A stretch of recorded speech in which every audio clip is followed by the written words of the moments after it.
Don, I was saying that, I think a lot about you guys that fought well before the rules were invented, and you fought from day one in the UFC. And I have no idea what kind of mindset that is, because you guys are real warriors. And you go back to some of your famous fights, Takayama and the other, even the early fights in the UFC. Um, I was asking Dan Severn the other day, how do you turn it on and then come back to, regular life? Like that's just so amazing to me.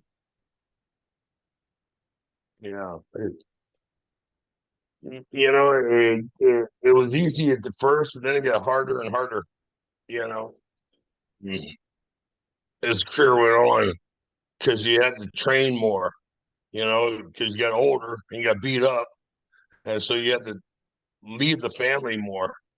And coming back to the family, it's kind of like coming back from a war, coming back from prison. It's just all of a sudden you're surrounded by everybody when you were isolated.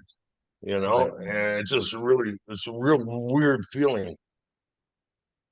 And that's what I'm saying. How did you manage? Because I know you had some real wars and you probably had to like literally decompress, almost like they said, coming back from war. And then you get back to normal, regular, and people talk to you. They don't understand that you just came back from the gladiator ring. You know what I mean?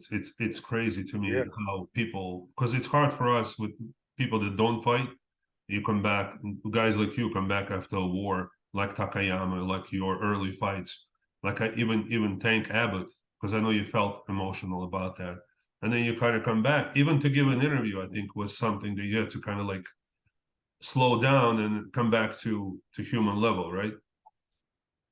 yeah, and it's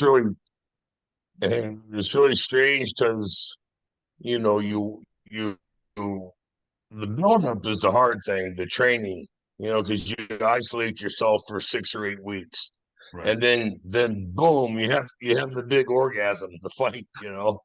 the giant orgasm, and you feel great, and then all of a sudden, then you go to reporters, and the women want to talk to you. Right. Right. It's like having sex, the orgasm, then she wants to talk. I don't want to talk.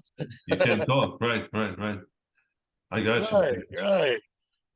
But man, yeah, you step right out of the fight into the locker room for a couple of minutes, and then you go right to the interview room, and it's just crazy. Yeah.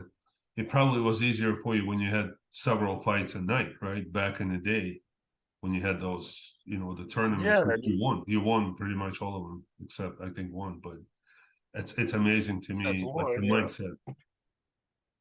well, it was easier back then because nobody wanted to interview you. Yeah. So you didn't have to deal with the didn't have to deal with the media.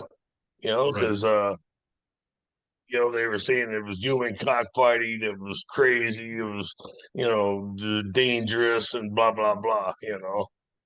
There's no more dangerous than any other combat sport out there. No, but I mean, I think it takes a special kind of person to have the courage to have this, the mindset like you have and a lot of these warriors. To me, it's no different than gladiators back in the day fighting. But I just, I find it interesting. Like you said, today the media is a whole different world, right? Because fighters come out and they train like you said, for fight camp and all that. But then they come out and they talk to the media and they have to sound, they have to kind of like lower their level of violence or whatever you want to call it. But I mean, I know you had some fights where literally after you fought Tank Abbott, and after that you were talking very intelligently, very collectively, and trying to explain everything. I think that's amazing to me that you were quickly able to turn it on and off. And I don't know if Dan told you, I work a lot with veterans, people that actually come back from war, from Iraq, Afghanistan, and all that. And I see that they deal with the similar. I don't want to say the same,